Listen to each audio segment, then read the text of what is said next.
The alley stank of rotting garbage and blood. Rocco Salvatore's knuckles were raw. The man at his feet wasn't moving anymore. Behind him, sirens wailed, getting closer. He grabbed the leather briefcase from the ground. $2 million in unmarked bills. Payment for a shipment that would never arrive. The feds had been tipped off. Someone in his crew had talked. Rocco's phone buzzed in his pocket. Probably Marco. Probably warning him the cops were 3 blocks out. He pulled it out without looking, answered while running. I'm on my way to the docks. Please. Rocco froze. That wasn't Marco. It was a child. A little girl. Crying. Please. I need help. My mommy won't wake up. Rocco's chest tightened. The sirens were 2 blocks away now. He should hang up. Should keep running. Sweetie, you have the wrong number. I called Grandma. The girl sobbed. I called her number like Mommy taught me. But you answered, and Mommy's on the floor and she's so cold and I don't know what to do. Wrong number. Rocco looked down at the phone in his hand. The burner. The one he'd bought 2 hours ago. Just a random number. What were the odds? How old are you? He asked. 6. 6? Arya had been 6. Sweetie, listen to me. You need to call 911. No. The panic in her voice cut through the night. If the police come, they'll take me away. Mommy said, if I ever call them, they'll take me and I'll never see her again. Rocco closed his eyes. The sirens were 1 block away. He had maybe 90 seconds. 90 seconds to disappear with $2 million. 90 seconds to save his own life. Run. That's what he should do. Run and never look back. He'd spent 7 years building walls. 7 years making sure he never felt anything, never let anyone in, never let anyone matter. Because everyone he loved died, and this little girl wasn't his problem. Sweetie, he said, voice rough. Where do you live? She gave him an address. East Side, his territory, 15 minutes away. The sirens rounded the corner. Red and blue lights painted the alley walls. Rocco looked at the briefcase in his hand, then at the phone. He'd failed Arya, hadn't been there when she needed him, couldn't save her. But this girl. Stay on the phone with me, he said. I'm coming. He shoved the briefcase behind a dumpster. $2 million. Gone. Then he ran, not away from the cops, toward a little girl who'd called the wrong number, and toward a woman he didn't know was about to change everything. Rocco ran through back alleys, jumped fences, cut through abandoned lots. Behind him, police radios crackled. K9 units barked, but he knew these streets. Every shortcut, every shadow. Sweetie, are you still there? He panted into the phone. Yes, she whispered, but Mommy still won't wake up. I'm almost there. What's your name? Chelsea. Chelsea, I need you to do something for me. Go to the front door and unlock it. Can you do that? Uh-huh. Good girl. I'm 2 minutes away. He rounded a corner, saw the building. 3rd floor. Lights off except one window. He took the stairs 3 at a time. Apartment 3B.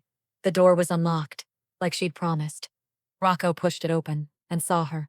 A little girl in pajamas, brown hair in tangles, eyes red from crying. Behind her, on the floor, a woman, pale, still, empty pill bottle beside her. And Rocco realized. This wasn't an accident. Rocco had seen death before, too many times. But something about the way Cameron lay there. One arm stretched toward the bedroom, like she'd been reaching for her daughter, even as the pills took effect, made his jaw clench. Chelsea stood in the doorway, small hands twisting the fabric of her pajama top. The cartoon rabbits on it seemed obscene in this moment, too innocent, too unaware. Is she dead? Chelsea whispered. Her voice was so small, so terrified. Rocco crossed the room in 3 strides. He knelt beside Cameron, pressed 2 fingers to her neck. Pulse. Weak. Thready. But there. No, he said. She's alive. He looked at Chelsea. But we need to move fast. Chelsea nodded, tears streaming down her face. Rocco's eyes swept the apartment. 1 room. A mattress on the floor where Chelsea slept. A couch where Cameron probably collapsed every night. Dishes stacked in the sink. Bills pinned to a corkboard. Past due. All of them. And there, on the coffee table, an empty pill bottle. Rocco picked it up. Sleeping pills, prescription, Cameron Smith. Take one at bedtime. The bottle had held 30. It was empty, but it had been filled 3 days ago. He looked at Chelsea's clothes, laid out on a chair. Clean, pressed, a note on top, for Grandma's house. His chest tightened. Cameron had prepared. This wasn't an accident. This was a plan. She'd organized her daughter's things, made sure Chelsea would be taken care of. Then she'd taken every pill, expecting not to wake up. "Sweetie," Rocco said carefully. "Where's your grandma?" Chelsea wiped her nose with her sleeve. "She lives on Oak Street, near the park." Oak Street, 20 minutes away. Cameron had chosen tonight, because Chelsea would be at Grandma's tomorrow. No one would find her for hours, maybe days. "Did Mommy tell you to go to Grandma's?" Chelsea nodded. "Tomorrow morning," she said. "Grandma would pick me up." Rocco looked back at Cameron. Pale, lips slightly blue, breathing shallow. He needed to move. Now. But if he took her to a hospital, there would be questions. Police reports. Social services. Chelsea would be taken away. Exactly what Cameron feared. Exactly why she hadn't called 911 herself. He pulled out his phone. Dialed. Marco answered on the first ring. "Boss. Where the hell are you? The feds are—" "I need Dr. Chen," Rocco interrupted. "At the house." 10-minute silence.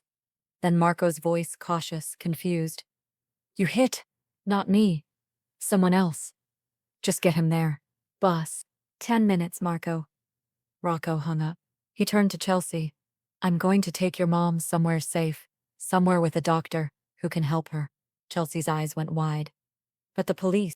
"No police," Rocco said. "I promise. Just a doctor. A good one."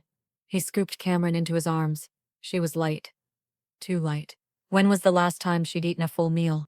Her uniform hung on her frame. Polyester. Cheap. The name tag said Rosie's Diner. There were grease stains that hadn't come out. Burns on her hands from hot plates. This woman worked herself to the bone. For what? An apartment with no heat. Bills she couldn't pay. A daughter she loved so much she thought disappearing was a gift. "Chelsea," Rocco said. "I need you to come with me." "Where?" "To my house. Your mom will be there too." "In the doctor." Chelsea looked at her mother's face. So pale, so still. Then she looked at Rocco. "You promise she'll be okay?" Rocco didn't make promises he couldn't keep. But looking at this little girl, 6 years old, same age Arya had been, he heard himself say, "I promise. I'll do everything I can." Chelsea grabbed her stuffed rabbit from the couch, held it tight, followed him out the door. Rocco's car was parked illegally at the curb. A black Mercedes. He ditched the first car 6 blocks back, changed vehicles twice. The cops were still looking for him. He had maybe 20 minutes before they widened the search grid. He laid Cameron in the back seat. Chelsea climbed in beside her, held her mother's hand. "She's so cold," Chelsea whispered. Rocco started the engine, pulled into traffic. His mind raced. Dr. Chen would ask questions. Marco would ask questions. Taking a dying woman to his home was insane. Bringing a child into his world was worse. But he kept seeing it. The clothes laid out. The note. The empty bottle. Cameron hadn't done this on impulse. She'd planned it carefully, because she thought her daughter would be better off without her. His hands tightened on the wheel. Juliana had died because of him. Because his world was violence and blood, and no one who loved him was safe. He'd spent 7 years making sure no one got close. No one mattered. But this woman in his back seat had tried to give her daughter the same thing he'd given his family. An escape. A way out. Except Cameron was still breathing, and Rocco was going to make damn sure she stayed that way. "Sir?" Chelsea's voice was small. "What's your name?" Rocco looked at her in the rearview mirror. "Rocco. Thank you for saving my mommy, Mr. Rocco." Something cracked in his chest. Something he thought was dead. "You're welcome, Chelsea." The mansion appeared through the trees. Gates opened automatically. Marco was already there. Standing in the driveway, 3 SUVs behind him. Armed men. When Marco saw Rocco carrying a woman, his face went blank, confused. Then he saw Chelsea, a little girl in pajamas, holding a stuffed rabbit, following Rocco like he was the only safe thing in the world. "Boss," Marco said carefully. What the hell is this? Where's Dr. Chen? Inside. Setting up in the guest room. But, good. Rocco carried Cameron through the front door. Chelsea stayed close, looking around with wide eyes. Marble floors, crystal chandeliers, art on the walls worth more than her apartment building. Dr. Chen met them at the stairs. 60 years old, steady hands, loyal. He'd been patching up Salvatore family members for 20 years, but he'd never seen Rocco carry a woman before, never seen him with a child. Overdose, Rocco said. Sleeping pills. Maybe an hour ago. Dr. Chen didn't ask questions, just nodded, led them to the guest room. Rocco laid Cameron on the bed. White sheets, soft. She looked even smaller here, even more fragile. Dr. Chen checked her pulse, her pupils, started an IV. She'll need her stomach pumped. Activated charcoal. Fluids. Can you do it here? Yes. But a hospital. No hospital. Dr. Chen looked at Rocco, then at Chelsea, then back at Cameron. Understood. Chelsea climbed onto the bed, curled up next to her mother. Is she going to wake up? Dr. Chen's voice softened. Yes, but it'll take time. Chelsea nodded, clutched her rabbit. Rocco watched them. Mother and daughter. So much love between them. But Cameron had still tried to leave.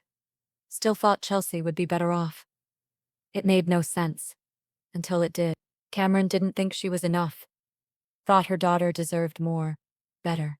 Someone who could actually provide, who wasn't exhausted, broken, drowning. She'd been so focused on what she couldn't give that she'd forgotten what she already had.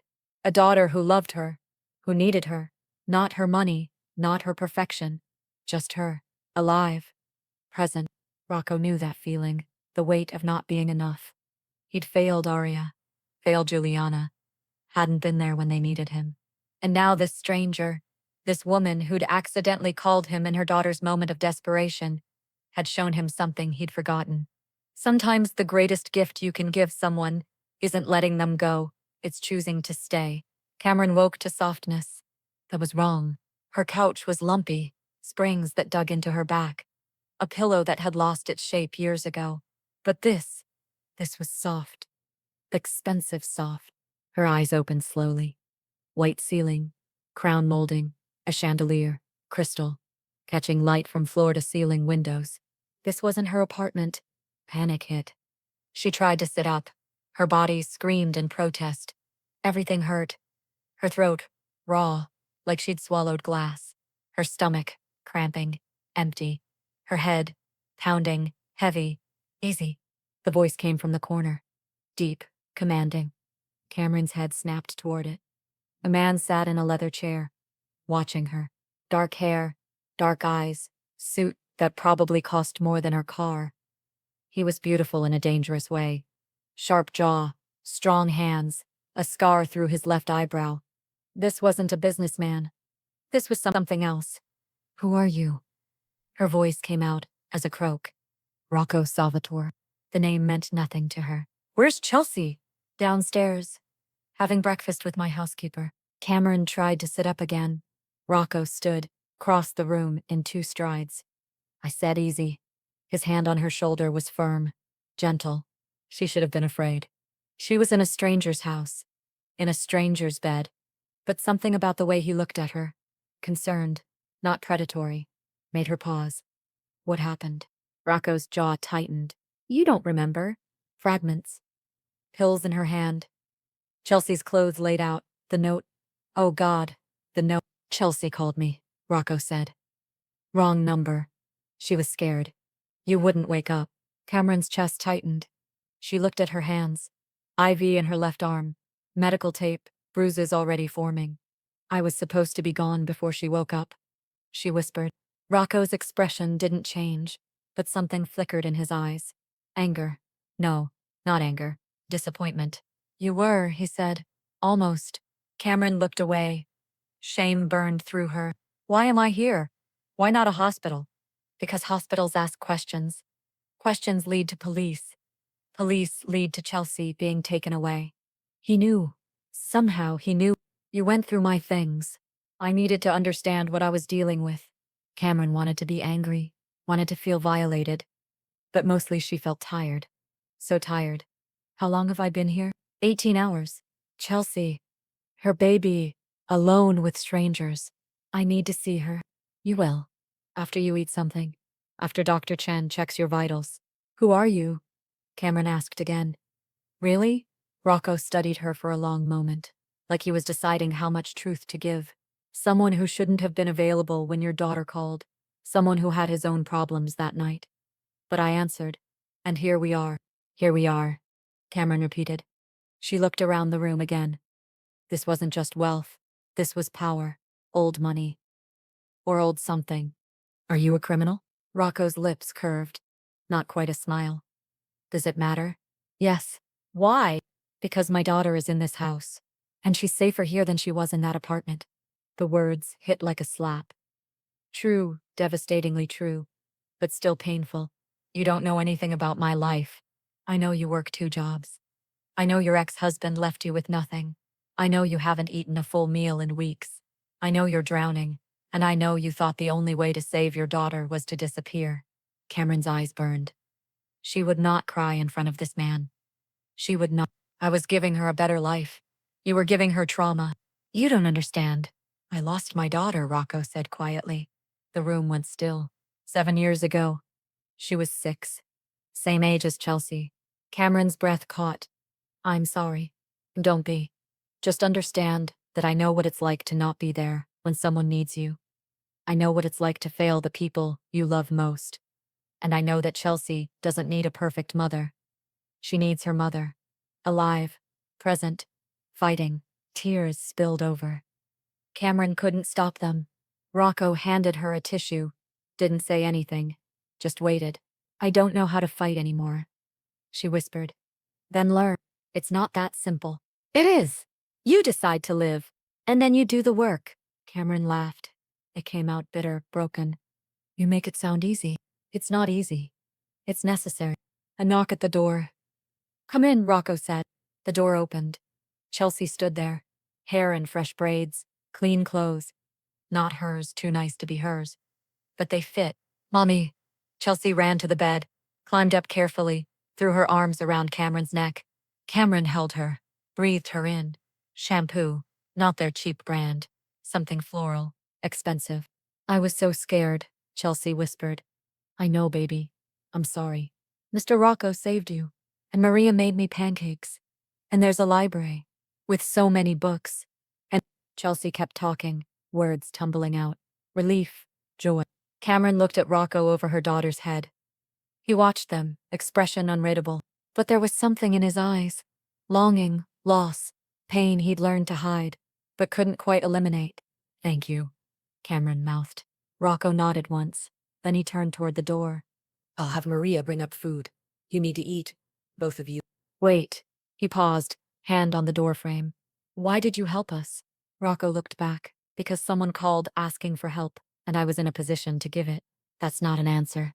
It's the only one I have. He left. The door closed softly behind him. Chelsea pulled back, looked at her mother. Are we staying here? Just for a little while. I like it here. Mr. Rocco is nice. And sad. Like you. Out of the mouths of children.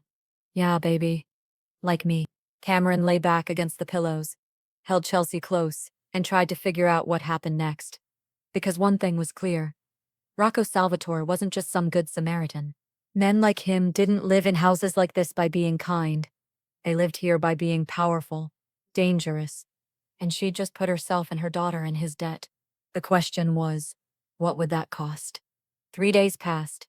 Cameron stayed in the guest room. Dr. Chen visited twice daily, checked her vitals, adjusted medications, spoke in calm, clinical terms that made everything feel surreal. Maria, the housekeeper, brought meals. Soup at first, then toast, then actual food. Cameron tried to eat, for Chelsea, for herself, but every bite felt like swallowing guilt. Chelsea adapted faster than Cameron expected. 6-year-olds were resilient that way. She'd made friends with Maria, discovered the library, found a collection of old Disney movies in the media room. At night, she slept in Cameron's bed, curled against her mother like she was afraid Cameron might disappear again. Cameron held her, whispered apologies into her hair, promised things she wasn't sure she could keep. Rocco appeared once a day, never stayed long, just checked in, asked if they needed anything. His presence filled the room, made the air feel heavier. Cameron both wanted him to stay and needed him to leave. On the fourth morning, Cameron woke to find Chelsea gone. Panic, immediate, visceral. She threw off the covers, stumbled to the door, her legs still weak. The hallway stretched in both directions. Marble floors, expensive art, doors she'd never opened. Chelsea? Her voice echoed. No answer. Chelsea. Louder now, desperate. Footsteps. Heavy, fast. Rocco appeared at the end of the hall. What's wrong? Chelsea. She's not. She's in the kitchen with Maria, making pancakes. Cameron sagged against the doorframe. Relief made her knees weak. Rocco crossed the distance between them, caught her elbow, steadied her. You can't panic every time she's not in your sight. You don't get to tell me how to parent. The words came out sharp, defensive. Rocco's jaw tightened. I'm not. I'm telling you that you're going to collapse if you don't breathe. I'm fine. You're not. Cameron pulled her arm away. What do you want from me? Gratitude. I'm grateful. You saved my life. You're housing us, feeding us. I know I owe you. So just tell me what you want, and I don't want anything. Everyone wants something. Rocco stared at her. Those dark eyes, unreadable. Not everyone. Cameron laughed. It sounded bitter even to her own ears. Men like you don't do charity. Men like me, powerful men, rich men. Men who have doctors on call, and houses with wings and security that follows them everywhere. You don't know anything about me. I know enough. Silence stretched between them. Tense, crackling. You think I'm dangerous? Rocco said finally. It wasn't a question. Cameron met his eyes. I think you're someone who gets what he wants. And right now, for some reason, you want to help us. But eventually, that'll change. And when it does, I need to be ready. Something flickered across Rocco's face. Respect, maybe, or annoyance. You're right, he said. I am dangerous. I've done things that would make you run. I've hurt people, killed people, built an empire on blood and fear. Cameron's breath caught. She'd suspected, but hearing it, that was different. But your daughter called me, Rocco continued. And I answered. And I'm not going to hurt you. Either of you. That's not a transaction. It's not a debt. It's a choice. Why? Because I couldn't save my own daughter. But I can help yours. The honesty in his voice, raw, painful, made Cameron's defenses crack. Just a little. I don't know how to accept help without feeling like I'm failing. Then learn. You keep saying that like it's simple. It's not simple, but it's possible. Cameron looked away, down the hall, toward the kitchen, where Chelsea's laugh echoed. Bright, happy, safe. I need to see her. Then come see her. Rocco offered his arm. Cameron stared at it. I'm not an invalid. No. You're a woman who overdosed 4 days ago and can barely stand. Take the arm. It wasn't a request. It was a command. Cameron bristled, but her legs were shaking, and pride wouldn't keep her upright. She took his arm. His strength was immediate, solid, steady. They walked down the hall together. Slowly. Cameron hated needing help, hated that her body had betrayed her, hated that this man, this stranger, had seen her at her lowest, and hadn't looked away. The kitchen was enormous. Professional grade, stainless steel, marble counters. Chelsea stood on a step stool. Flour on her nose, Maria beside her, laughing. Mommy, Chelsea beamed. We're making chocolate chip pancakes. I see that. Cameron's voice came out softer than she intended. Rocco released her arm, pulled out a chair at the island. Sit. Cameron wanted to argue, but sitting sounded good. She sat, watched Chelsea flip a pancake. Try a month. Perfect. Maria caught Cameron's eye, smiled. Warm, maternal. She's a natural, Maria said. She is. Rocco poured coffee, set a mug in front of Cameron. Black. She usually took cream, sugar, but she didn't say anything. Just wrapped her hands around the warmth. When was the last time you had a morning like this? Rocco asked quietly. Cameron thought, tried to remember. A morning where she wasn't rushing to work, where Chelsea wasn't being shuttled to her grandmother's, where they could just be. I don't remember, she admitted. Rocco nodded, like he'd expected that answer. You work tonight. Cameron blinked. What? Your shift. At the diner. Do you work tonight? I don't know. I haven't called. I've been. They fired you. The words hit like ice water. What? You didn't show up for 3 shifts. They replaced you. Cameron's hands tightened on the mug. How do you know that? I know things. You had someone check on me. I wanted to understand your situation. You have no right. I have every right. You're in my house. Under my protection. I need to know what we're reeling with. Cameron stood too fast. The room tilted. Rocco caught her. Again, always catching her. Sit down before you fall down. Stop telling me what to do. Then stop being reckless. Their faces were inches apart. Cameron could see the gold flecks in his dark eyes, could smell his cologne. Expensive. Cedar and something darker.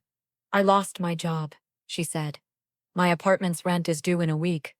I have $47 in my bank account. And I'm stuck here, in your house, dependent on you.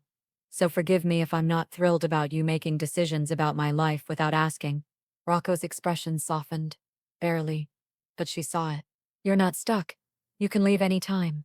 And go where? Back to that apartment? With what money? To do what? That's why you're staying.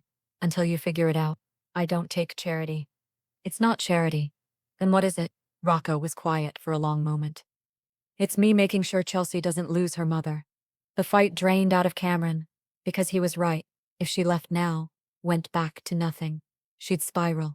And next time, there might not be a wrong number. There might not be a Rocco. How long? She whispered. As long as you need. I don't even know you. Then get to know me. Cameron looked at Chelsea, still making pancakes. Oblivious to the tension. Happy. When was the last time Cameron had seen her this happy? Okay, Cameron said finally. Okay? We'll stay. For now. Until I can figure out what's next. Rocco nodded. Good. He stepped back, put distance between them. Professional, controlled. But Cameron had felt his heart racing when he'd caught her, had seen the concern in his eyes. This wasn't just about helping Chelsea. This was about something else. Something neither of them was ready to name. Pancakes are ready, Chelsea announced. Maria plated them. Set them on the island. Golden. Perfect.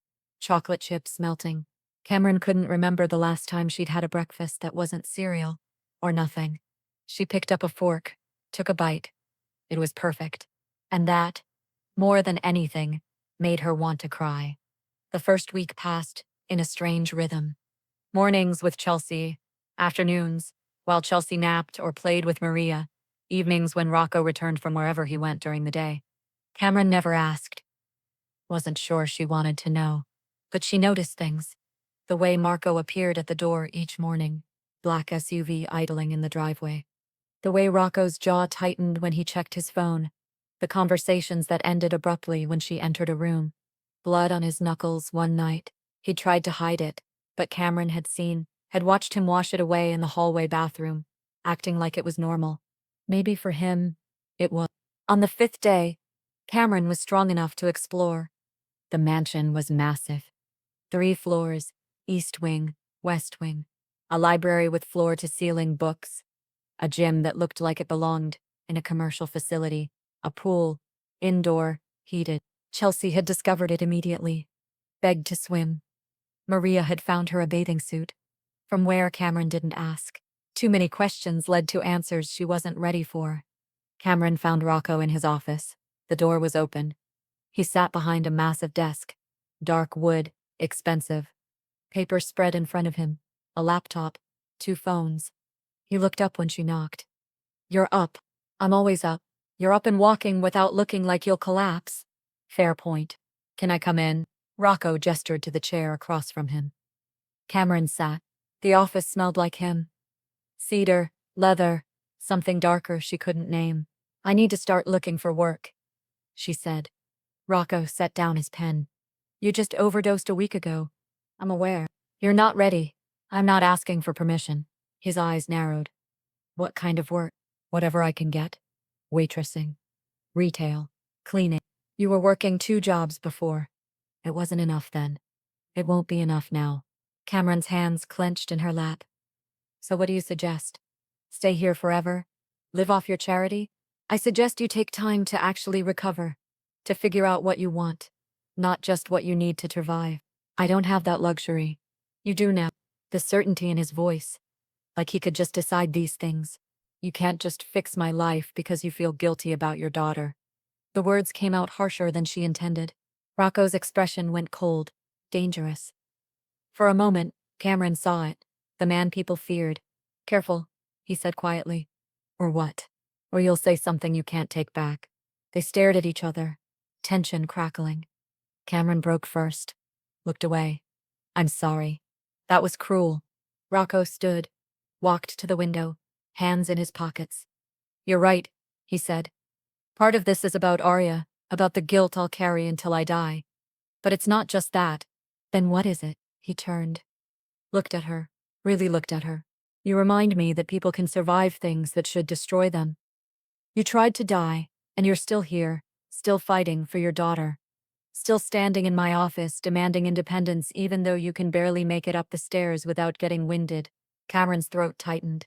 I don't feel strong. Strength isn't feeling invincible. It's being terrified and doing it anyway. He moved back to the desk, opened a drawer, pulled out a folder, set it in front of her. What's this? Job listings, office work, benefits, steady hours, places that won't work you to death. Cameron opened the folder. 6 listings, all professional, all way above her qualifications. I don't have a college degree. You're smart. You learn fast.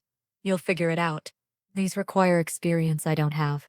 Then we'll get you the experience. How? Rocco smiled. Small, calculating. I know people. Of course he did.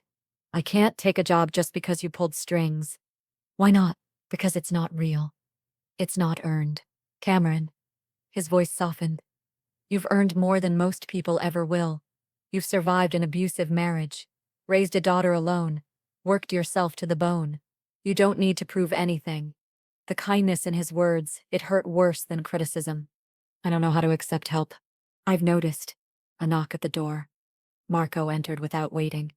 His eyes flicked to Cameron, then to Rocco. We have a problem. Rocco's entire demeanor shifted, spine straightening, expression hardening. What kind of problem? Petrov. He's asking questions about the shipment. And about you. Let him ask. He knows you weren't at the docks that night. He knows something distracted you. Cameron's stomach dropped. The night Chelsea called. The night Rocco abandoned $2 million. For her. He's fishing, Rocco said. Ignore it. He's not fishing. He's got eyes on the house. Silence. Heavy. Dangerous. Rocco looked at Cameron. Go find Chelsea. What's happening? Nothing you need to worry about. If someone's watching this house. I said go find Chelsea. It was a command. Cold, final. Not the man who'd kissed her last night. This was someone else. Cameron stood, her legs steadier now than they'd been in days. Don't talk to me like I'm one of your men. Rocco's jaw tightened. This isn't a discussion. You're right. It's not. Cameron walked the door, paused, looked back. Thank you for the job listings. But I'll find my own work. She left before he could respond. Her heart pounded from anger, from fear, from something else she didn't want to name. She found Chelsea in the library, reading, or pretending to, looking at pictures in a book too advanced for her. Hey, baby. Chelsea looked up, smiled. Hi, Mommy. Look at this castle. Can we live in a castle? This house is basically a castle, but a real one, with towers. Cameron sat beside her, pulled her close. Maybe someday. Do you like it here? The question caught Cameron off guard. Why do you ask? Because you look sad, but different sad than before. Out of the mouths of children. I'm not sad. Just thinking. About what? About the fact that they were living in a criminal's house. About the fact that someone might be watching them. About the fact that Rocco Salvatore looked at her like she mattered, and she was starting to look back. Grown-up stuff. Boring. Very boring. Chelsea went back to her book. Cameron stared at nothing, tried to make sense of everything. A week ago, she'd been ready to die. Now she was sitting in a mansion, her daughter happy and fed and safe. A dangerous man offering her job opportunities. Another dangerous man watching the house. She should leave, pack Chelsea up, and walk out the door. But where would they go? back to an apartment she couldn't afford, back to a life that had pushed her to swallow 30 pills. She was trapped, not by locks or threats, but by circumstances, by gratitude, by something that felt dangerously close to hope. That night, Rocco didn't come to dinner.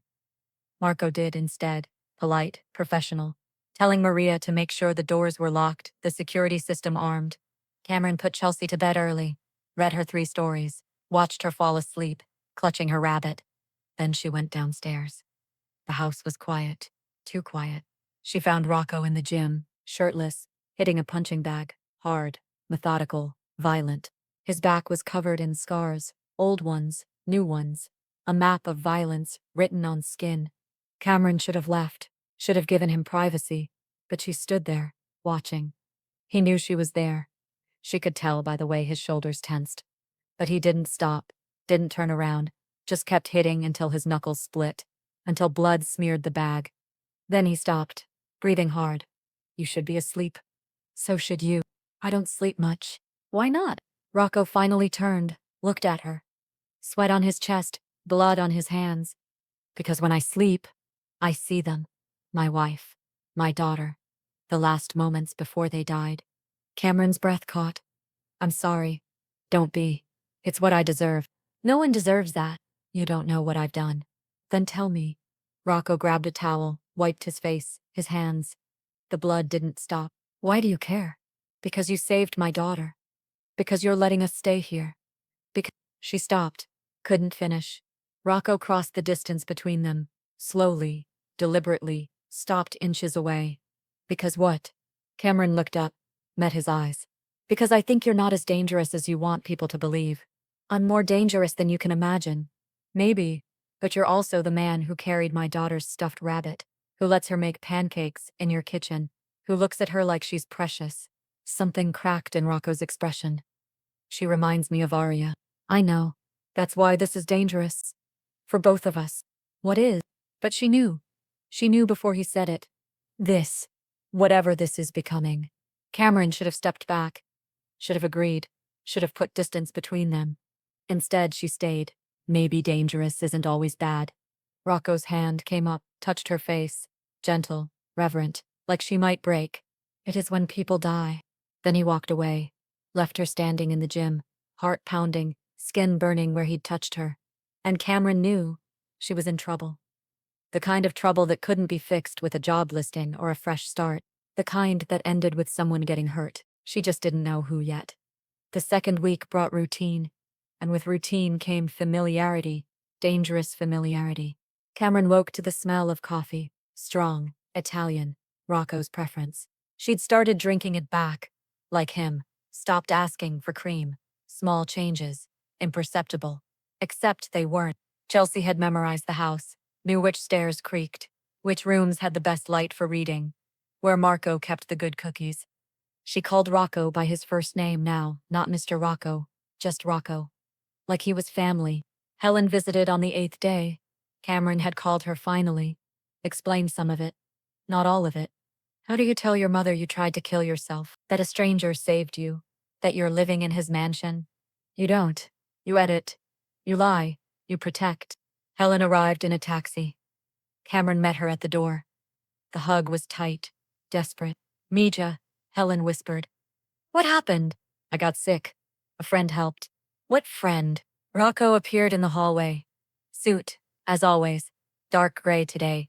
White shirt, no tie. He looked like money and power and danger. Helen's eyes widened.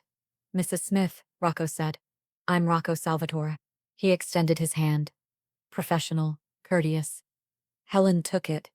Hesitant. You're the friend? I am. And Cameron is staying here because she needed a place to recover. And I had the space. Helen looked at Cameron, questions in her eyes. Concern, suspicion. Can we talk? Helen asked Cameron. Alone? They went to the library. Closed the door. Helen waited until they sat. Then, who is that man? Someone who helped us when we needed it. Cameron. I raised you better than this. You can't just move into a strange man's house. What was I supposed to do? I lost my job. Rent was due. I didn't have anywhere else to go. You could have come to me. Could she have shown up at her mother's house? Broken, failed, proof that Helen had been right? That Cameron couldn't do it alone? I needed to handle it myself. By accepting charity from a man you don't know? He's not a stranger. Not anymore. Helen's expression shifted. Understanding, worry. Cameron, please tell me you're not. I'm not anything. He's helping us. That's all. Men like that don't help for nothing. You don't know him. Neither do you. The words hung between them. True. Painful. A knock at the door. Chelsea burst in. Grandma. The tension broke. Helen opened her arms. Chelsea climbed into her lap, chattered about the house, the pool, the library, Maria's cookies. Helen listened, smiled, but her eyes kept finding Cameron, questioning.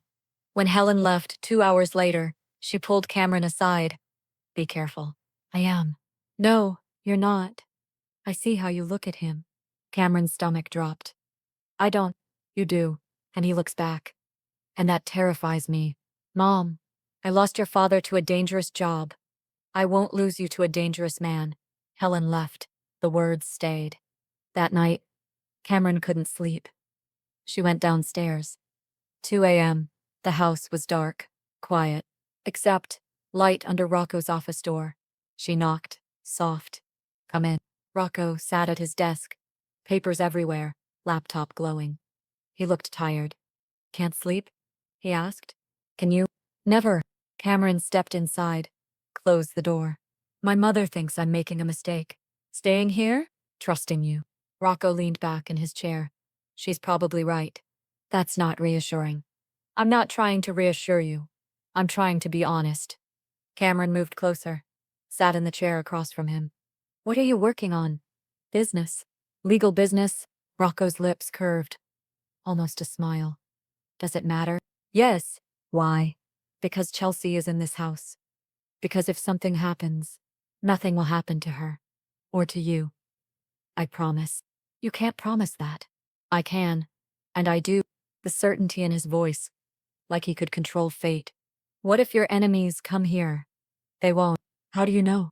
Because this house is a fortress. Because my men are loyal. Because anyone who tried would be dead before they reached the gate. The casual way he said it, dead. Like it was nothing. Cameron should have been horrified. Should have grabbed Chelsea and run. But instead, she felt safe. Protected. That was worse. I'm starting to depend on you, she said quietly. Rocco went still. That's not good. I know. You should leave. Find your own place. Get back on your feet. Is that what you want? Silence. Heavy, loaded. No. The word hung between them. Honest. Dangerous. Cameron stood. So did Rocco. They were too close. The desk between them, but not enough distance. Never enough. Why did you really help us? Cameron asked. I told you the truth, not the edited version. Rocco moved around the desk, slowly, deliberately, stopped in front of her. Because when Chelsea called, she sounded exactly like Arya did when she was scared. Same tremor in her voice, same desperation. And I couldn't fail another little girl. Cameron's eyes burned. And me? Why keep me here? Rocco's hand came up, touched her face. Gentle, his thumb traced her cheekbone. Because you looked at me like I was human. Not a monster. Not a king. Just a man. And I haven't felt human in 7 years. Cameron's breath caught. Rocco, you should go back to bed. But he didn't move, didn't drop his hand. Cameron leaned into his touch. Just slightly. What if I don't want to? His eyes darkened. Cameron, it was a warning. She ignored it, stepped closer. You said I remind you that people survive. You remind me that I'm still alive. That I can still steal something besides pain. That's not enough reason. It's every reason. She rose on her toes, just slightly. Rocco's other hand caught her waist, steadied her, pulled her closer, their faces inches apart. If we do this, he said roughly, everything changes. Maybe it already has. He kissed her. Finally, soft at first, testing, then deeper, hungry, desperate. Cameron melted into him. 7 years of not being touched, not being wanted, not being seen, all of it dissolved. She was drowning, and she didn't care. Rocco's hands tightened on her waist, lifted her, set her on the desk. Papers scattered. She didn't notice, couldn't notice anything, except him. His mouth, his hands, the way he touched her like she was precious, breakable, necessary. Her hands found his shirt, fingers fumbling with buttons. Rocco caught her wrists, gently. Wait, Cameron pulled back, breathing hard. What's wrong? Nothing. Everything. We can't. Reality crashed back. Cameron slid off the desk, stepped away, her face hot, mortified. I'm sorry. I shouldn't have. Don't apologize. You stopped. Obviously you don't. I stopped. Because if I don't stop now, I won't stop at all. Cameron looked at him. Really looked. His chest heaving. Hands clenched, fighting for control. Would that be so bad? Yes. Because you're vulnerable. You're staying in my house, under my protection, and I won't take advantage of that. What if I'm not vulnerable? What if I know exactly what I want? Do you? The question hung between them. Cameron wanted to say yes, wanted to be certain. But was she? Or was she just desperate for connection, for someone to make her feel worthy? Rocco saw her hesitation, nodded. That's why we stop. He stepped back, put distance between them. Professional, controlled, like nothing had happened. You should get some sleep. Rocco. Good night, Cameron. Dismissal. Final. Cameron left, closed the door behind her, leaned against it, her heart still racing, lips still tingling. What was she doing? Falling for a criminal? Letting herself want a man who'd probably killed people? This was insane. But walking away from him, that felt impossible.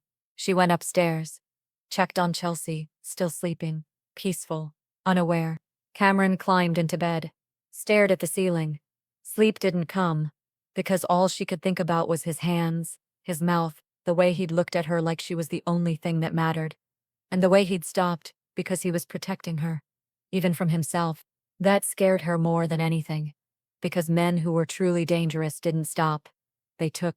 But Rocco had stopped, which meant he wasn't what he pretended to be. He wasn't just the monster. He was also the man. And that man could destroy her. The next morning, everything was different. Rocco wasn't at breakfast. Marco said he had business, out of town, 2 days, maybe 3. Cameron tried not to feel disappointed.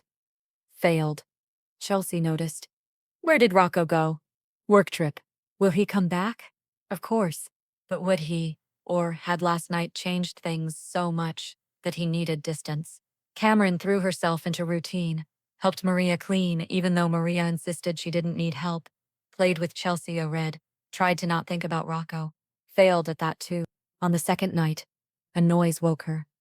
3 a.m. Footsteps in the hall, heavy, familiar. Cameron's heart jumped. She shouldn't go to him, shouldn't seek him out. But her body moved before her brain could stop it. She found him in the kitchen, drinking whiskey straight from the bottle. Blood on his shirt, not his, she could tell. He didn't seem surprised to see her. You should be asleep, so should you. He took another drink. How was your trip? Productive. Productive how? You don't want to know. Cameron moved closer. Are you hurt? No. Then whose blood is that? Rocco looked down at his shirt, like he'd forgotten. Someone who asked the wrong questions. Cameron should have been horrified, should have run. Instead, did you kill him? Rocco's eyes met hers. Would it matter if I did? Yes, no, maybe.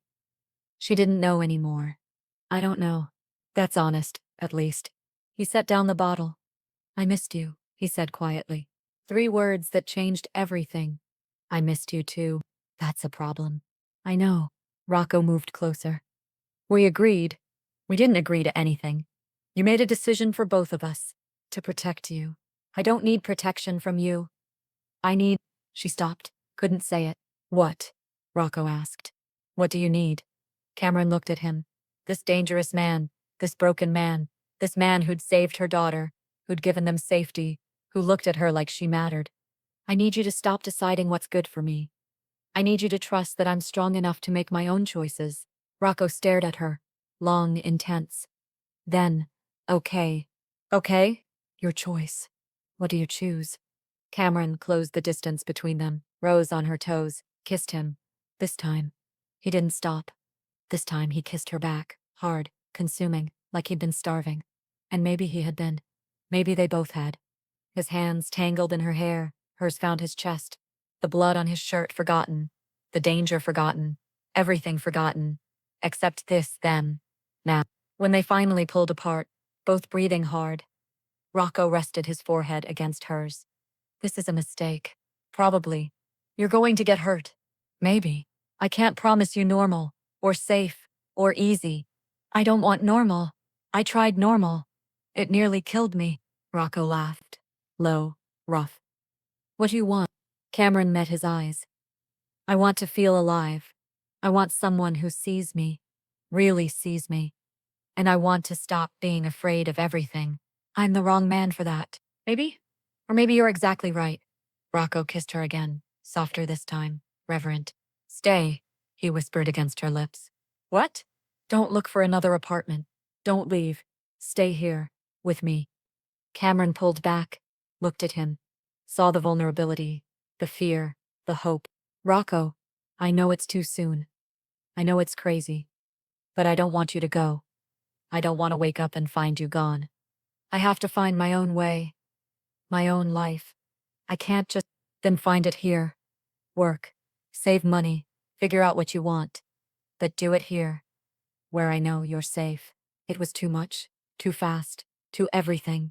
But looking at him, this man who'd carried her unconscious body, who'd protected her daughter, who'd stopped himself from taking advantage, who looked at her like she was the sun. How could she say no? Okay. Rocco's expression shifted. Relief. Joy. Something deeper. Okay? We'll stay. For now. But Rocco, yeah? I need to do this right. Not as your charity case. Not as someone you're saving. As you. She stopped. Couldn't say it. Didn't know what they were. Rocco smiled. Really smiled. For the first time since she'd met him. As my whatever this is, Cameron laughed. That's not very romantic. I'm not a romantic man. No. But you're a good one. His smile faded. Don't make me into something I'm not. I'm not. I see exactly who you are. All of it. The good, the bad, the dangerous. And I'm choosing you anyway. Rocco pulled her close. Held her. Just held her. And for the first time in weeks, Cameron felt like, maybe, just maybe, she was going to be okay. 2 weeks of peace. 2 weeks of pretending this could work. 2 weeks of Cameron waking up to coffee, made the way she liked it, Chelsea laughing, Rocco's hand finding hers across the breakfast table. Small touches, stolen moments, kisses in hallways when Chelsea wasn't looking. It felt almost normal, almost safe. That should have been the warning. Nothing safe ever lasted. The first sign came on a Tuesday. Marco arrived early, before breakfast, his face tight, worried. He pulled Rocco aside, whispered urgent. Cameron saw Rocco's expression change. Hardened, dangerous. Get them upstairs, Rocco said. What's happening? Cameron asked. Nothing, just a precaution. Rocco, upstairs, now. The command in his voice. Cold, final. Not the man who'd kissed her last night. This was someone else. Marie appeared, took Chelsea's hand. Come on, sweetie, let's go read. But I'm not done with breakfast. Now, Chelsea. Cameron's tone left no room for argument. Chelsea's eyes widened, scared. They went upstairs. Cameron stayed. You too, Rocco said. No, Cameron. If there's danger, I need to know. Chelsea is in this house. I need to know what we're facing. Rocco and Marco exchanged looks. Marco nodded slightly. Rocco's jaw tightened. Fine. But you stay quiet. And if I tell you to run, you run. Cameron nodded. Rocco led them to his office.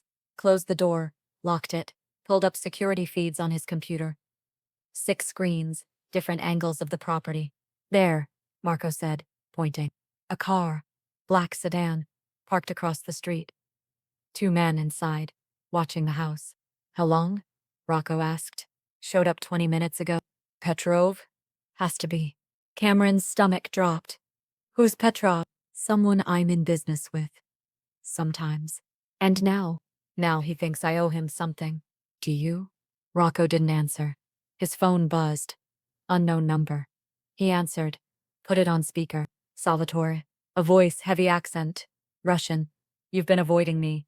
I've been busy. Too busy to return $2 million that belongs to me? Cameron's blood went cold. 2 million. The night Chelsea called. The money Rocco abandoned. For them. The shipment was compromised, Rocco said. Feds were waiting. I saved both our asses. By running? By leaving my money? By not getting arrested. And yet, you found time to play house. With a woman and a child. Cameron's heart stopped. He knew. He knew about them. Watch yourself, Petra. Or what? You'll do what exactly? You're not untouchable. Salvatore. That woman. That child. They make you weak. Rocco's knuckles went white around the phone. If you touch them, then what? You'll come after me? You'll start a war? Over a woman you've known for 3 weeks? Silence. Deadly. Here's what's going to happen, Petrov continued. You're going to return my 2 million. Plus interest. Plus compensation for the inconvenience. Call it 4 million total. I don't have 4 million liquid.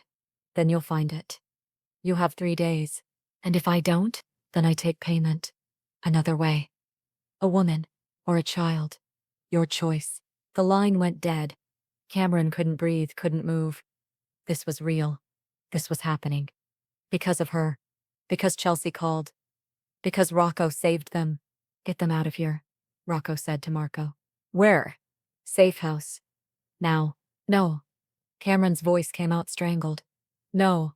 This is my fault. I'm not running while you. This isn't your fault. He said it. I make you weak. If you weren't here, I'd be dead or in prison. You saved me more than I saved you. That's not true. It is. Rocco moved to her, took her face in his hands. This is my world. My mess. But I will fix it. I will keep you safe. How? He wants $4 million. I'll get it. How? Rocco didn't answer.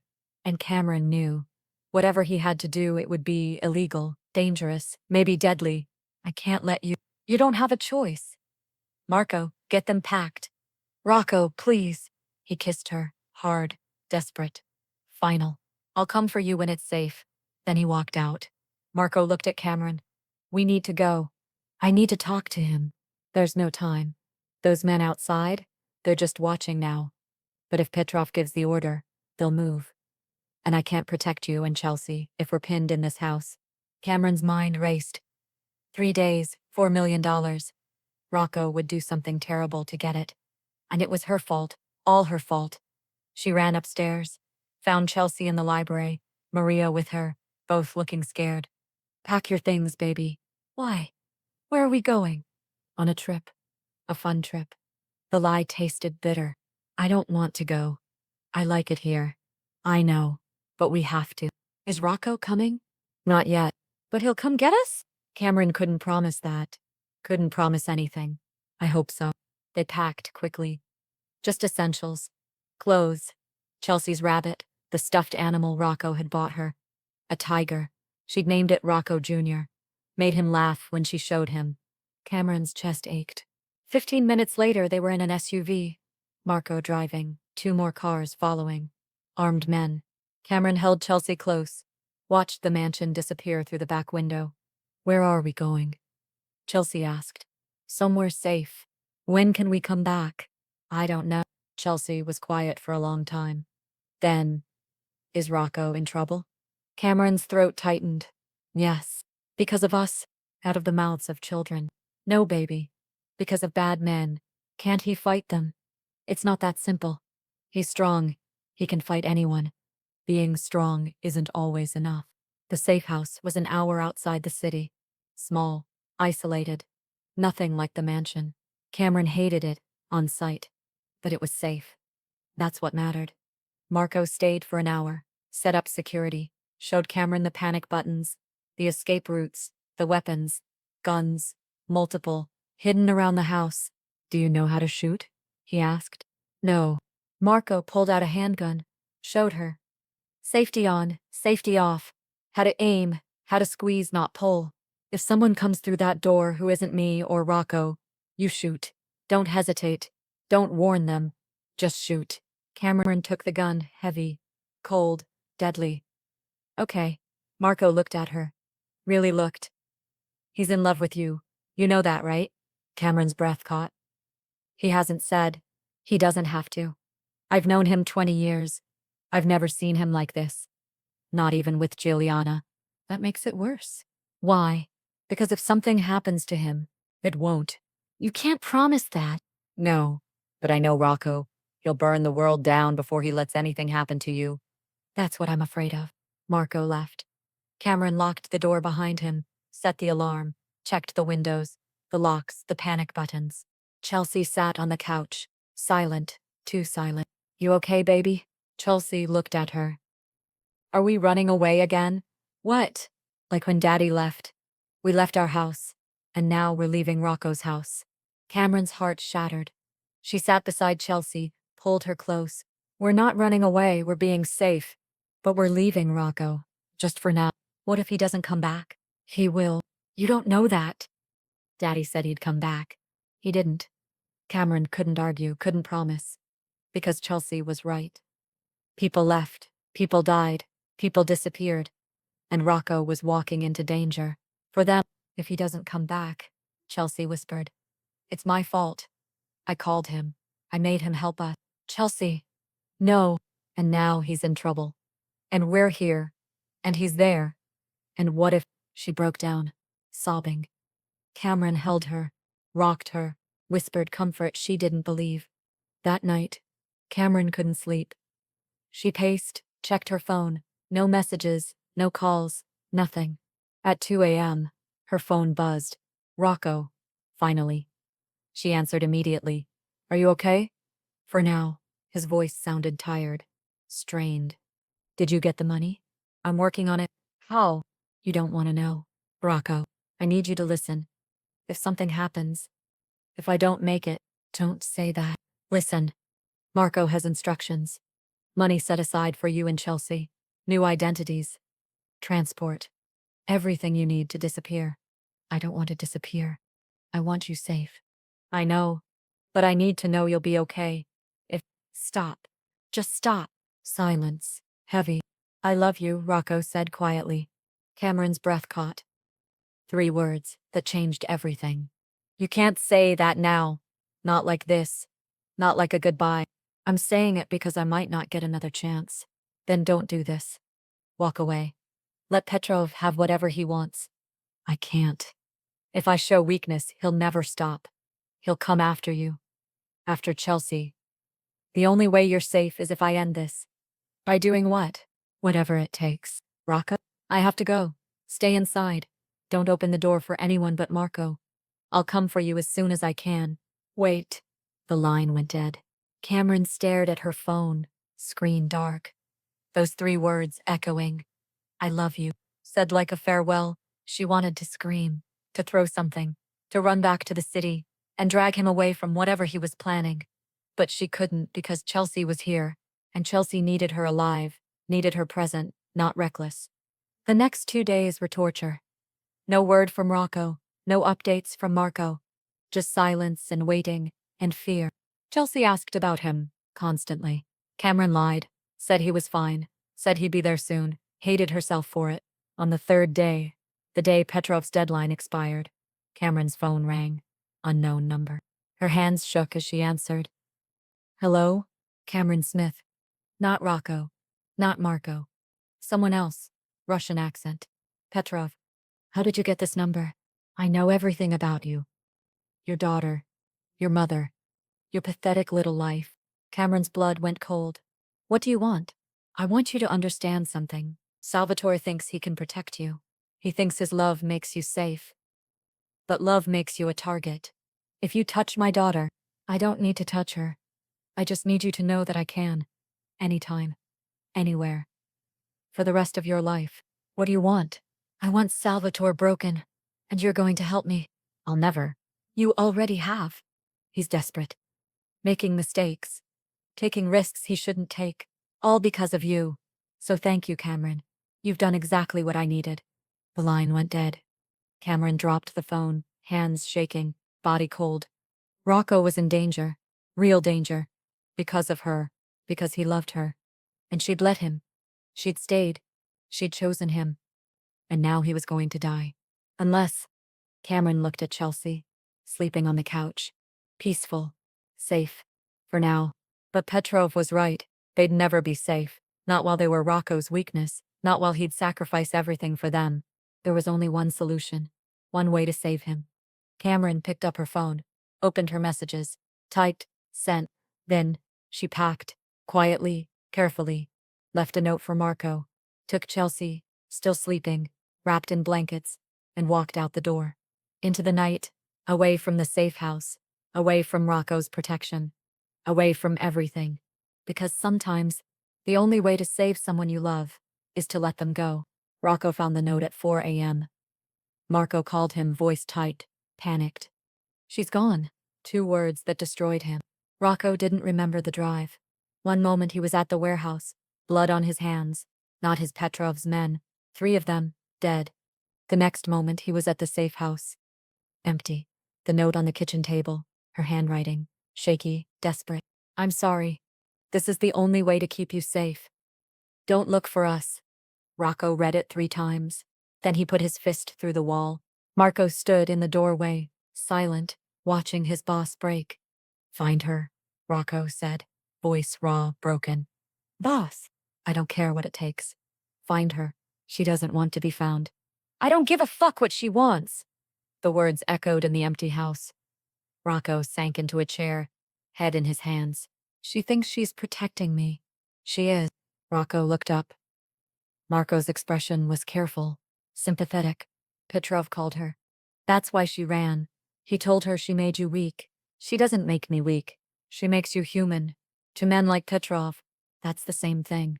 Rocco stood, paced, his mind racing. She took Chelsea. She has no money, no car. Where would she go? Her mother's? Too obvious. I would look there first. A shelter? Maybe. Boss, let her go. Rocco went still, turned, looked at Marco like he'd lost his mind. What? She left to protect you. To give you a chance against Petrov. If you bring her back, you prove him right. That she's your weakness. She's not a weakness. Rocco stopped. Couldn't finish. Because Marco was right. Cameron was his weakness. His vulnerability. His breaking point. Petrov knew it. Cameron knew it. Everyone knew it. Except maybe Cameron didn't understand. She wasn't his weakness, because she made him fragile. She was his weakness, because losing her would kill him. And she'd just left, thinking she was saving him, thinking he'd be safer alone. But she was wrong. He'd survived 7 years without Juliana, without Aria. He'd survived by becoming something that didn't feel, didn't care, didn't break. But Cameron had cracked that armor, made him feel again, made him want again, made him hope. And now she was gone, and he was right back where he started. Empty. Hollow. Dead inside. Find her anyway, Rocco said quietly. Boss, I'm not ordering you. I'm asking. Please. Find her. Make sure she's safe. But don't bring her back. Just let me know she's okay. Marco nodded. I'll make some calls. He left. Rocco stayed in the empty safe house, surrounded by ghosts. He picked up Chelsea's stuffed tiger, the one he'd bought her. She'd left it behind, on purpose, or by accident. He didn't know. But holding it, that small, cheap toy, made something crack in his chest. He'd failed again. Failed to protect the people he loved. First Juliana and Aria, now Cameron and Chelsea. Maybe Marco was right. Maybe everyone he loved was better off without him. Maybe he was poison, destroying everything he touched. The thought should have been freeing. Should have been relief. Instead, it felt like dying. Cameron sat in the bus station, Chelsea asleep against her shoulder. They'd been there for 6 hours, waiting for a bus to nowhere. Away from the city, away from Rocco, away from danger. Except, everywhere felt dangerous now. Every person who looked at them too long. Every car that slowed down. Every shadow. Cameron had $47. No credit cards. Rocco could track those. No phone. She'd left it at the safe house. Cut off. Alone. Again. A woman sat down beside her. Older. Kind face. Rough night? Cameron didn't answer.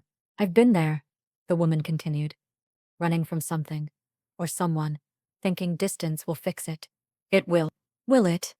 Or are you just trading one prison for another? Cameron looked at her. I'm protecting my daughter. From what? From a dangerous man. The woman studied Chelsea. Then Cameron. He hurt you? No. He hurt her? No. Never. Then what are you running from? Cameron's throat tightened. From what he'll become if we stay. From what could happen. From love. From hope.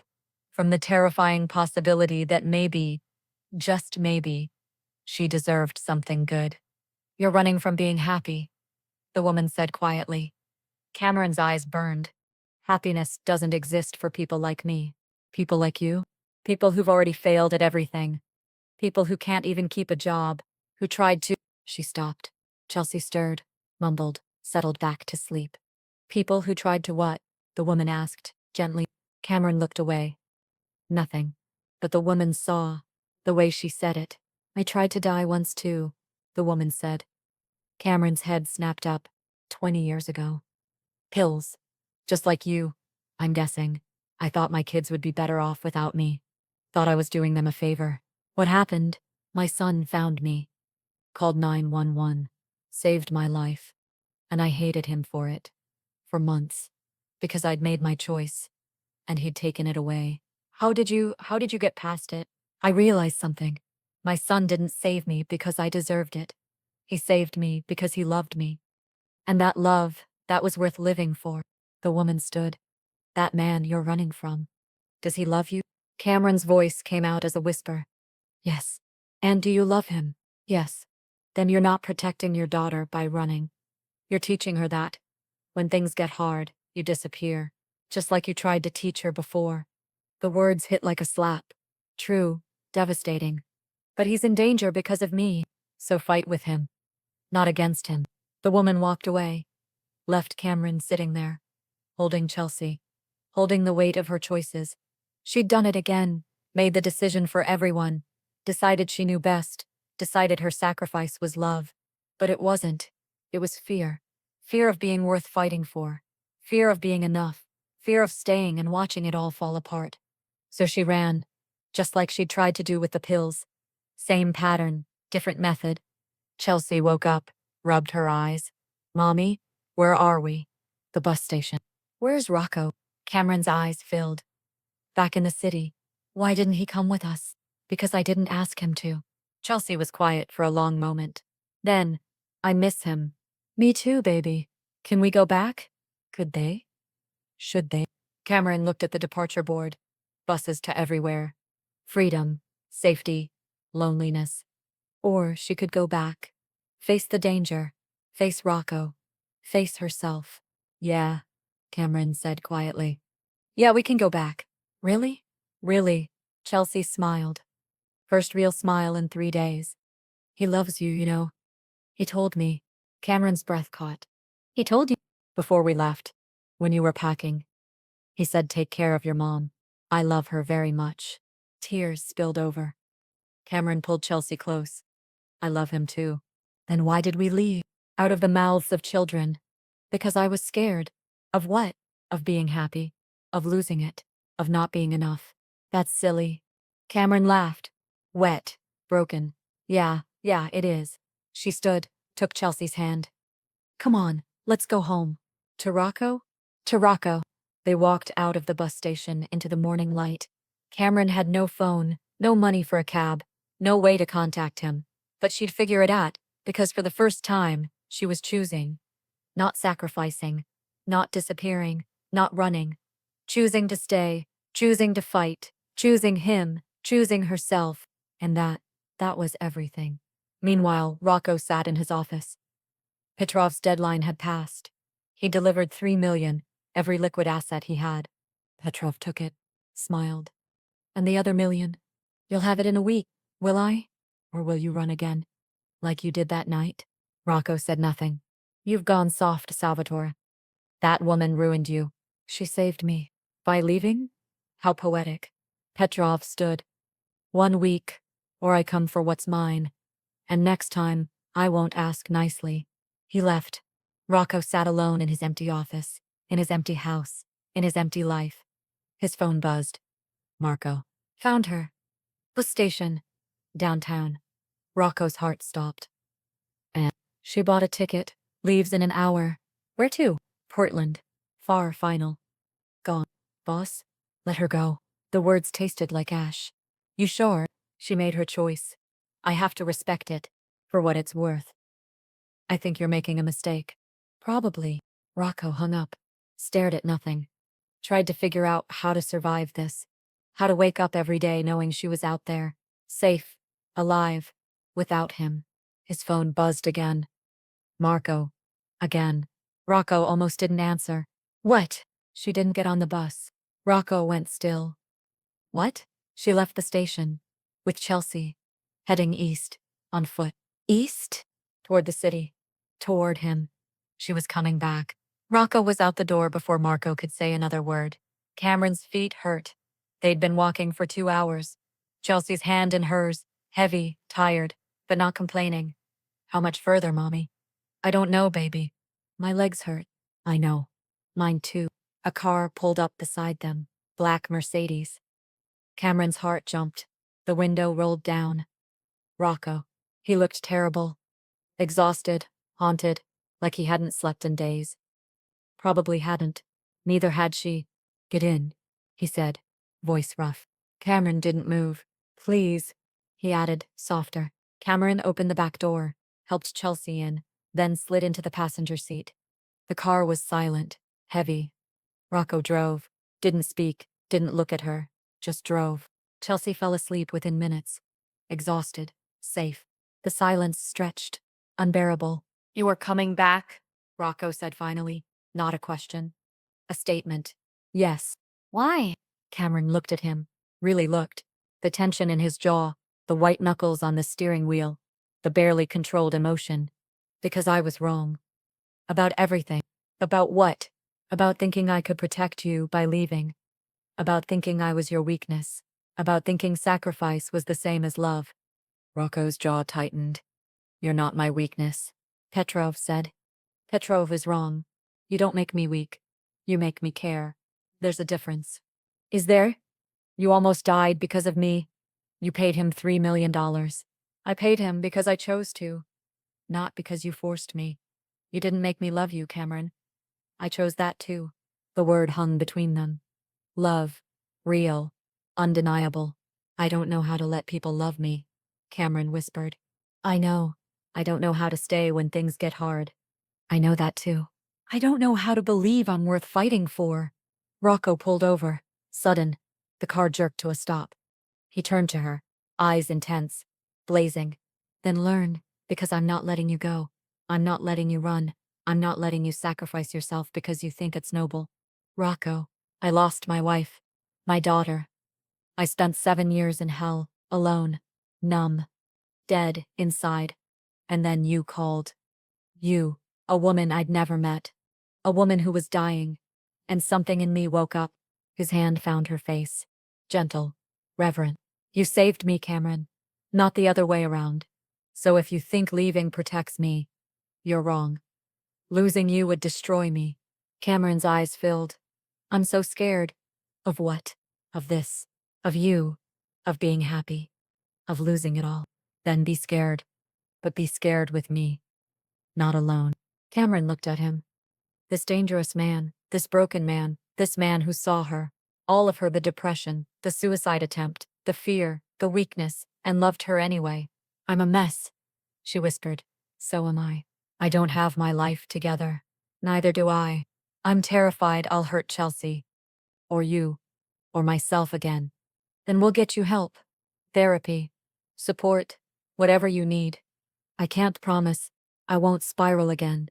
I'm not asking for promises.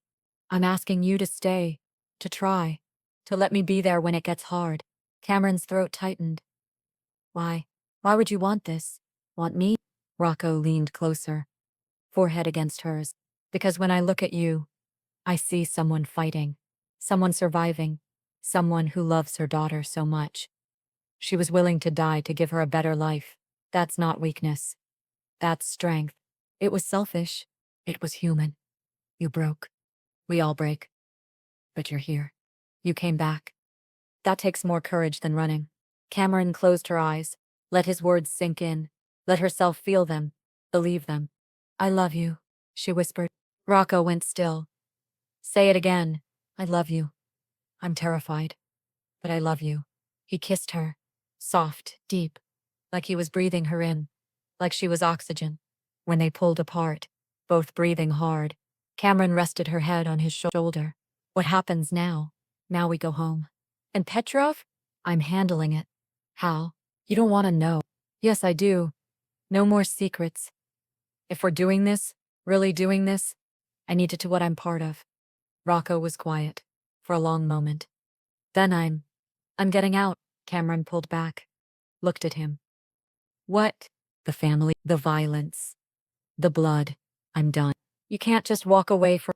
I can, and I am. I've already started. Selling off territory. Divesting. Legitimizing what I can. Walking away from the rest. But that's your whole life. It was. But I want a different life now. One where I don't come home with blood on my hands. One where Chelsea can have friends over without me, worrying about who sees what. One where you can sleep at night without wondering if I'll come home. That's not possible. It is. It'll take time. And it'll be dangerous. Transitions always are. But Marco's taking over. He's ready. And I'm done. Cameron stared at him. This man who'd built an empire on violence, who'd ruled through fear, who was walking away from it all. For her, for them. You don't have to do that. I know. But I want to. I spent 7 years being someone I hated. Someone my daughter would have been ashamed of. I don't want to be that man anymore. What do you want to be? Rocco looked at Chelsea, still sleeping in the back seat. Then at Cameron. Yours, if you'll have me. Cameron's heart cracked open. I'm not easy to love. Good. I don't do easy. I'll have bad days. Really bad days. Then I'll be there for them. I might push you away. I won't go far. I might. Cameron. He stopped her. I know what I'm signing up for. I know you're struggling. I know this won't be perfect. But I don't need perfect. I just need you. Here. Trying. Cameron looked at him. Really looked. Saw the truth in his eyes. The commitment. The love. Okay. Okay. Okay. I'll stay. I'll try. I'll let you help me. Rocco smiled. Real, genuine, beautiful. That's all I'm asking. He started the car, drove them home. The mansion looked different in daylight. Less imposing, more like home. Maria met them at the door, tears in her eyes. Thank God, she whispered. She hugged Cameron, then Chelsea, who woke up confused. We're home? Yeah, baby. We're home. For real this time. Cameron looked at Rocco. He nodded. For real this time. That night, after Chelsea was asleep, Cameron and Rocco sat in his office. I need to tell you something, Cameron said. Okay. The night I took the pills. I'd planned it for weeks. It wasn't impulse. I had everything ready. Chelsea's clothes, the note for my mom, the custody papers. Rocco's expression didn't change, just listened. I thought I was giving her a gift. A better life. But really, I was tired. So tired of failing, of not being enough, of trying so hard and still falling short. Cameron, let me finish. Please. He nodded. When you saved me, when I woke up here, I was angry, furious, because you'd taken away my choice, my solution. But then I saw Chelsea, and I saw you, and I realized I hadn't given her a gift. I'd given her trauma, abandonment, proof that when things got hard, I left. Cameron's voice broke. I'm terrified I'll do it again. That I'll spiral. That I'll hurt her. Or you. Or then we'll get you help. Real help. I don't even know where to start. I do. I've already made calls. There's a therapist. One of the best. She specializes in postpartum depression, trauma, suicide prevention. She can see you tomorrow. Cameron stared at him. You already. I wasn't going to force you. But I wanted to have options ready. If you wanted them, I want them. Good. Cameron looked down at her hands. I'm scared it won't work, that I'm too broken. You're not broken. You're hurt. There's a difference. How do you know? Because I was there too. After Juliana and Arya, I wanted to die. Every single day. For 2 years. I thought about it constantly. Had the gun loaded, ready. Cameron's breath caught. What stopped you? Marco. He found me one night, gun in my hand, and he said something that changed everything. What? He said. Your daughter would want you to live. Not for her memory, but for yourself. Because you deserve to live. Even if you don't believe it yet. Rocco looked at Cameron. You deserve to live, Cameron. Not for Chelsea. Not for me. For yourself, because you're worth it. Even if you don't believe it yet. Cameron broke. Fully. Completely. 7 years of holding it together. Of being strong. Of pretending she was okay. All of it crumbled. Rocco held her. Let her cry. Didn't try to fix it. Just held her. When she finally stopped. Exhausted. Empty. He kissed her forehead. Better? No. But different. Different is a start. Cameron looked up at him. I don't know how to do this. Any of this. Neither do I. But we'll figure it out. Together. Together. The word felt foreign. New. Terrifying. Perfect. Rocco stood. Pulled her up. Come on. You need sleep. I can't sleep. Every time I close my eyes. Then I'll stay with you. Until you do. You don't have to. I want to. They went upstairs. Checked on Chelsea. Still sleeping. Peaceful. Then to Cameron's room. Rocco lay down beside her on top of the covers. Fully clothed. Respectful. Careful. Tell me something, Cameron said. Something true. Rocco thought. I'm terrified too. Of losing you. Of not being enough. Of failing you the way I failed them. You didn't fail them. I did. I wasn't there. I was at a meeting. Making money. Building an empire. And they died alone. Scared. Calling for me. His voice cracked. Cameron turned. Faced him. That wasn't your fault. Wasn't it? If I'd been there. You'd be dead too. And then what? Arya would have lost both parents. At least this way you're here. Alive. Trying to be better. Rocco stared at her. You really believe that? Yes. And I need you to believe something too. What? That me being alive. Me being here. That's enough. I don't have to be perfect. Or thickest. Or anything other than trying. That's enough. Rocco pulled her closer. It's more than enough. They lay there in the dark. Neither sleeping. But together. Finally. Really together. Rocco? Yeah? Thank you. For what? For answering when Chelsea called. For saving us. For seeing me. For staying. Thank you for coming back. I'll probably run again. When I get scared. I know. I'll find you. What if you can't? I will. Always. Cameron closed her eyes. Let herself believe it. Let herself hope. For the first time in 7 years, she wanted to see tomorrow. Not because she had to, but because she wanted to. Because there was someone worth staying for.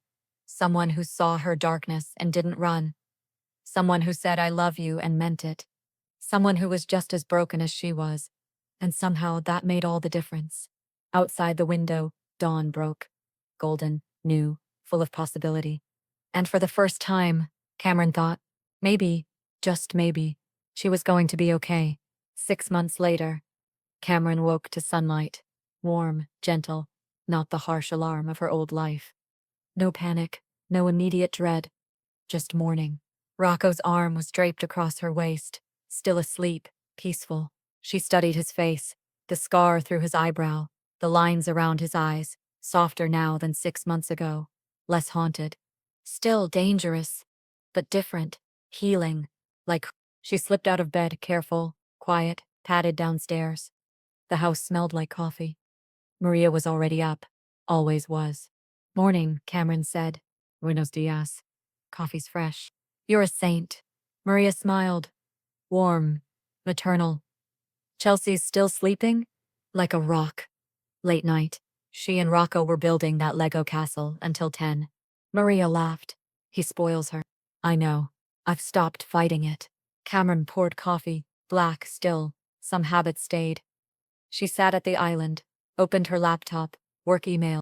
She'd started 3 months ago, office manager at a nonprofit, nothing glamorous, but steady, benefits, her own money, her own purpose. Rocco had offered to support them completely. She'd refused, needed to do this herself. Prove she could. He'd understood, didn't push, just made sure she had what she needed. clothes for interviews, childcare for Chelsea, therapy twice a week. That had been hard, was still hard. Sitting in Dr. Reeves' office, talking about the pills, the darkness, the belief that she was worthless. Some days Cameron left feeling lighter. Other days she left feeling raw, exposed. But she kept going, because she'd promised and because it was working. Slowly, imperfectly, but working. She still had bad days, days where getting out of bed felt impossible. Days where the voice in her head whispered lies. You're not enough. Chelsea would be better off. Everyone would. But now she had tools. Now she called Dr. Reeves, called Rocco, called her mother, asked for help instead of disappearing. It wasn't perfect, but it was better. And better was enough. Footsteps on the stairs. Chelsea appeared, hair wild, still in pajamas. Morning, Mommy. Morning, baby. Sleep good? Uh-huh. Is Rocco up? Not yet. Chelsea climbed onto the stool beside her. Maria set down orange juice, fresh squeezed, another luxury Cameron was getting used to. Can we go to the park today? Maybe. After I finish some work. You're always working.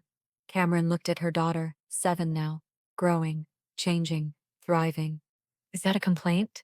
Chelsea shrugged. I just miss you sometimes. Even when you're here. The words hit hard. True. Cameron closed the laptop. You're right. Work can wait. Really? Really? Park, lunch, whatever you want. Chelsea beamed. Can Rocco come? If he wants to. He always wants to do stuff with us. Yeah, he did. Cameron still wasn't used to that, to someone who showed up, who didn't disappear, who chose them every single day. Rocco appeared in the doorway. Sweatpants, t-shirt, hair messy, younger looking like this, less intimidating. Did someone say park? Chelsea launched herself at him. He caught her easy, natural, spun her around. She shrieked with laughter. Cameron watched, heart full, terrified, because this happiness, it felt fragile, like it could shatter any moment. Rocco caught her eye, knew, he always knew. Set Chelsea down. Go get dressed. We'll leave in 20 minutes. Chelsea ran upstairs. Thunder on the stairs. Rocco crossed to Cameron, kissed her forehead. You okay? Yeah. Just thinking. About how good this is. How scared I am that it won't last. Rocco sat beside her, took her hand. It might not. Life doesn't come with guarantees. But that doesn't mean we don't try. I know. It's just hard to trust it. I know. He did because he struggled too. Some nights Cameron woke to find him standing at Chelsea's door, just watching her sleep, making sure she was real, making sure she was safe. The loss of Arya haunted him. Probably always would. But he was learning, like her, to live with the pain, to not let it consume him. They were both broken, both healing, both trying, and somehow, that was enough. Marco called. Rocco said. The last transfer went through. It's done. Cameron's breath caught. Done, done? Done. I'm officially out. Completely legitimate. Legal businessman. Boring. He smiled. But Cameron saw the relief. The weight lifted. How do you feel? Lighter. Scared. Free. What will you do now? I don't know. Figure it out as I go. Maybe that's the point. Cameron leaned into him. I'm proud of you. Yeah? Yeah. You walked away from everything. That takes courage. So did you. Every single day you wake up and choose to be here. That's courage too. They sat in comfortable silence, coffee cooling, morning stretching ahead. Perfect. Ordinary. Miraculous. Chelsea thundered back downstairs, ready, excited. Let's go. The park was crowded. Families, couples, kids everywhere. Chelsea ran to the swings. Cameron and Rocco followed, slower, hands linked. Cameron pushed Chelsea. Higher, higher. Her daughter's laughter carrying on the wind. Rocco stood beside her, watching, present. I have something to tell you, Cameron said. Okay. I got promoted. They offered me assistant director. Rocco turned, smiled, genuine, proud. That's amazing. It's more hours, more responsibility, more proof that you're exactly as capable as I always knew you were. Cameron's eyes burned. I'm terrified I'll mess it up. You might, but you'll figure it out. You always do. How do you have so much faith in me? Because I see you. every day. Fighting. Surviving. Thriving. You're the strongest person I know. I tried to kill myself 6 months ago. And you're still here. That's strength. Cameron looked at Chelsea, flying on the swing, fearless, happy, safe. She's doing okay, right? She's doing great. I worry I damaged her.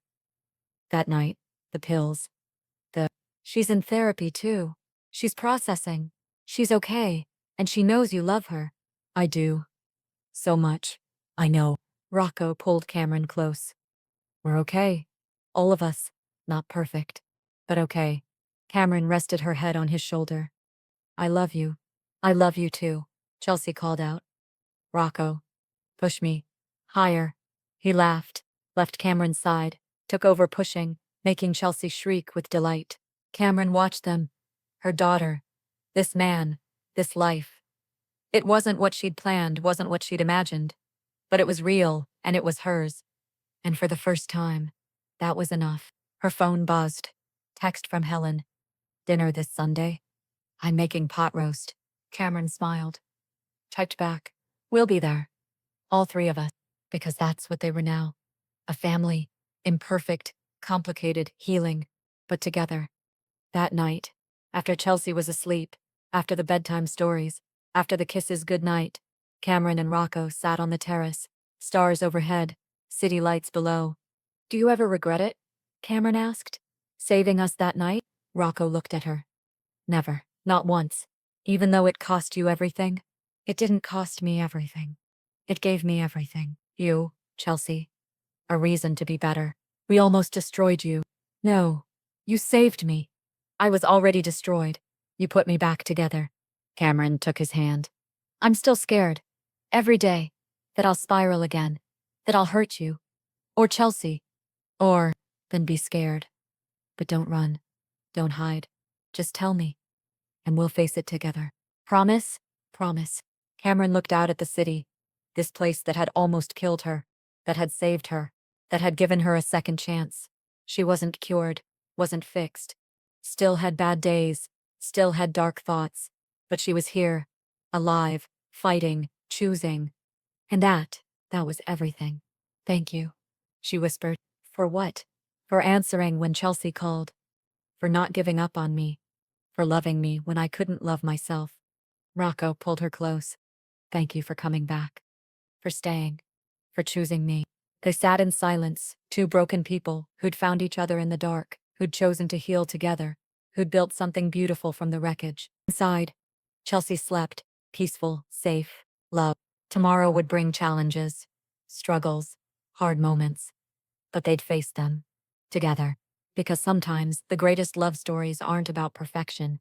They're about two people who see each other's darkness and choose to stay anyway. Who fight, who fall, who get back up, together. And in the end, that's all that matters. Not the fairy tale, but the fight. Not the happy ending, but the choice to keep trying, one day at a time.